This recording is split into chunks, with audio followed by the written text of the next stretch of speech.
I'll describe, it's very resinous, of course, but the good stuff has an interesting kind of cinnamon note, and it doesn't take much. Those two little crumbs I put there are going to generate smoke, and we can even kind of waft it out, and you'll pick up an interesting resinous, slightly minty, kind of almost varnishy, you know, like an old instrument, like an old violin, which is no surprise. Those are old trains. Yeah, okay. Old violins, interesting. Stradivari, he used to use another resin that I'm going to show you next. Stradivari, the secret to his varnish is dragon's blood. Really? Yeah. Amazing. This stuff here. Unfortunately, I only have broken up bits. This stuff comes in these baseball-sized pieces. They look like it's a round baseball-looking thing, kind of a brick red, and the surface is sort of shiny, and stamped onto it is a gold leaf pentagram, and which is kind of the reason why I don't buy dragon's blood in pieces. I want to buy the whole thing. Or I definitely won't buy powder, because I don't know what's in that powder. It could be brick dust. It's common. You know, it's not unusual. I insist on seeing the pentagram stamped on there, not for my benefit, but for my clients. You know, because they insist on it being there. You know, for protection. It's often used in rituals as kind of a way of beginning to open doors. Okay. And it's one of those things that when you start opening doors, like when you start something, you better be prepared to finish it. It's kind of the Ouija board thing. Yeah. You know, people are warned, don't mess with Ouija boards. It's not a game. That's kind of, you know, they're warned about that. And this is the same thing. I suppose it's a matter of intent. And if your intent is opening doors, you really don't know what's on the other side. So that's why I insist on seeing that gold pentagram stamped onto every piece that I get. So I broke these up myself, and so I usually try to keep a whole one here, because some people are obsessive compulsive and they insist on seeing that pentagram. Most people are willing to take my word for it, you know, which is fair. This one here, see if I can get a small piece, it melts down into the charcoal really fast, so be careful how much you put on, because you can't undo it. It melts. See, the frankincense doesn't melt in.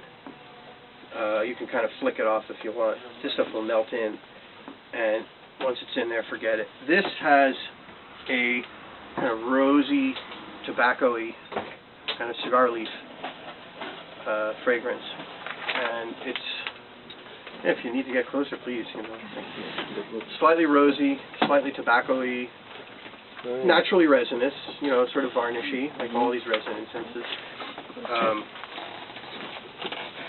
So from here, see, yeah, it's kind of rosy, tobacco-y, resinous, slightly musty, you know, earthy, like a wine cork. Yeah. You know, we'll have that sort of, you know, musty, you know, smell. What's the cost of something like Dragon's blood? I do this, I mean, I sell this kind of for my head, because I probably use more of it than I actually sell. It comes out to, it's like $2 for 15 grams. I'd have to weigh, this is probably about 50, maybe a little bit more or less grams. So it's not, it's one of those slightly more expensive resins, like the frankincense, like 25 grams. There's almost an ounce for $2, at least this particular frankincense, because I buy like 20 pounds at a time or so, well, 10 kilos at a time. Helps keep my price down. From here, now, like with all these resins, you can add whatever you want. You can start playing around. You can add spices. You can add herbs. You can add oils. You know, oils are not uncommon. Other botanicals. You can mix different resins together. And some of them, there are proprietary monastic blends. They're made by monks. And they're very, very secret. Like this one here, this is basilica. This is the same as costs as frankincense. Dragon's blood. This is made by Benedictine monks, and it's a mix of resins, frankincense, styrax. There's some oils in there. What's in here? They took a vow of silence. So you're never going to find out what's in here unless you're willing to become a monk. And that's a big A little commitment. far to go for me. That's a big commitment.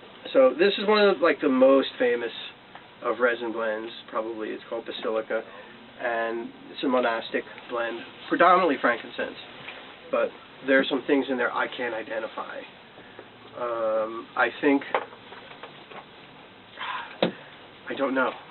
The more I try and think about what's in there, the less I really know. There's styrax in there for certain. It's another resin called styrax.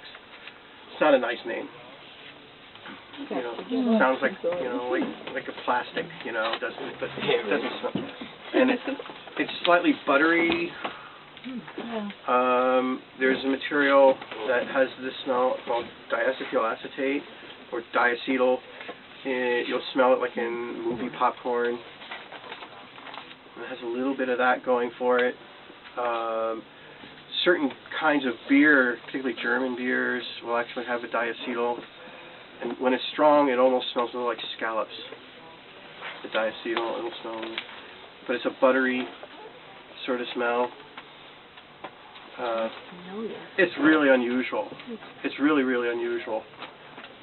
And this one is a gum. This one doesn't melt down, and so it's like you have a little chance to kind of undo what you've done. I'll just show kind of one other little example of resin blends. 7 African powers. What those 7 powers